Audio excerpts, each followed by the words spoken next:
Hi, I'm Olivia Wines, and I'm going to show you how to set up an interview.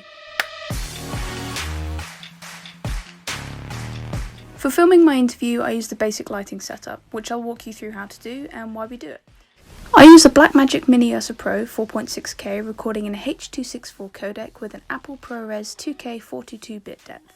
I won't explain what that means, but to give you an idea, this is what I chose to record the footage as. So I've positioned the camera low here so the festoon lights are in the background. This adds some depth and colour into the scene, as my back garden isn't too clean.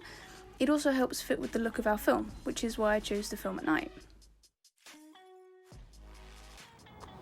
Oh yeah, it's in my pocket. Okay, so the colour checker here has a white thing on it. Go right up to the camera and then you manually white balance it.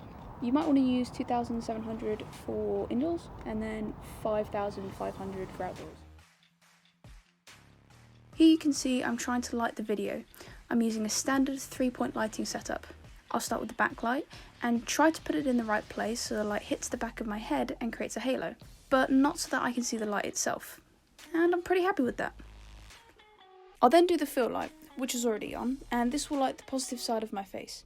I experimented with different brightnesses, but this didn't create the look I wanted, so I moved on to the key light.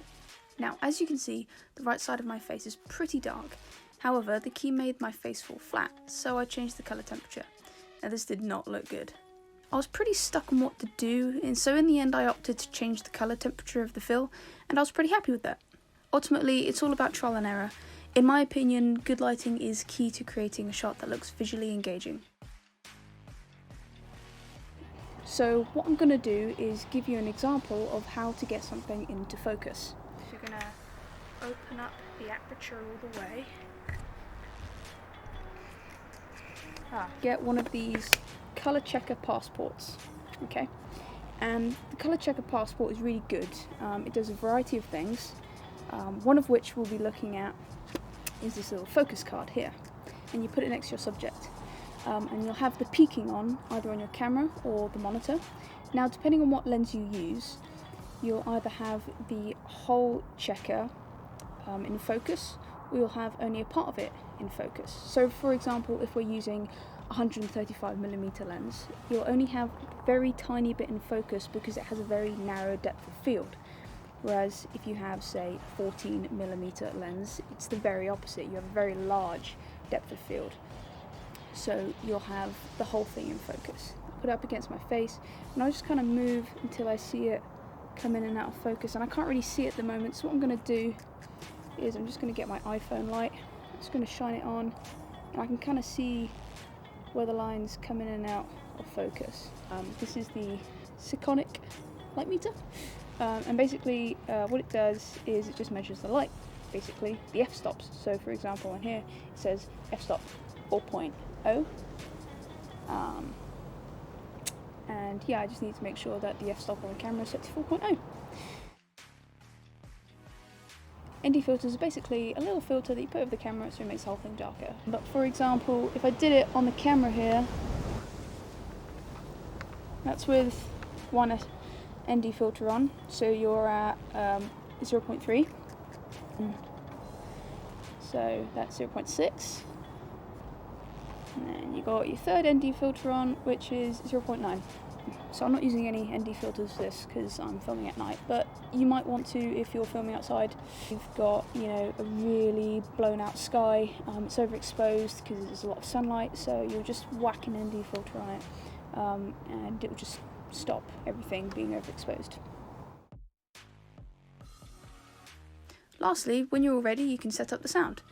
It's a lot easier than I'm making it look. Sound is one of the most underestimated elements to filming and can take your film or interview from being good to great. Now, I've used a dead rat for masking the wind as I'm filming outside. Shutter speed. The golden rule is to have your shutter speed twice your frame rate.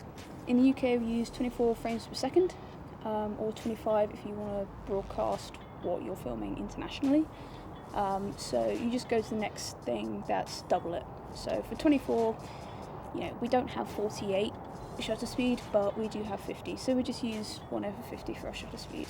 If you want to make things in slow motion, double that, you know, anything above that is fine, depending on how slow you want your slow motion. And then you just slow it down in post, and then everything will be like, whoa. The shutter angle, you have like a disc that spins past the sensor.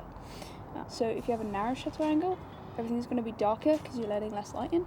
If you have a wider shutter angle, everything's going to be brighter because you're letting more light in. And also it's going to affect how the image looks as well. If you have it more open, you can capture more, so everything looks a bit more blurry. Whereas if you have it closed more, it's more quick, so everything looks like very shocky and dynamic.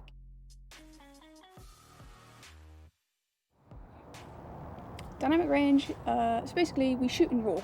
You know, if you capture an image and it's already overexposed or underexposed, you can't bring that back in post. There's a lot of hard things that go into making films. Oh my gosh, I did not realise, you know, I'd be watching films, I'd be like, why are there so many names on the credits?